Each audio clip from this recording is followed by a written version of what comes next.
If you want to get a sense of the decay and dystopia that awaits us here in America when you have a dysfunctional government, look no further than this little episode in New York City history.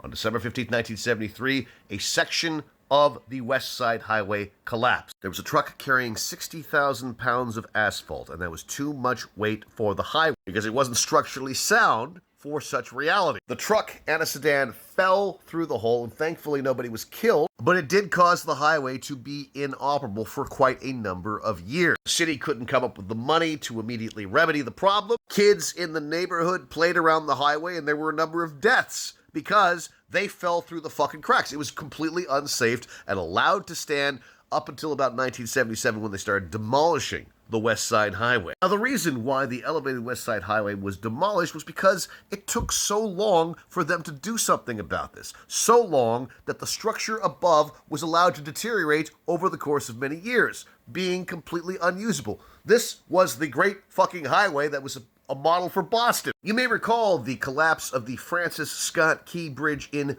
Baltimore. The replacement bridge, which was originally supposed to happen by 2026 at $1.8 billion, is now going to be finished in 2030 at the cost of $4 billion.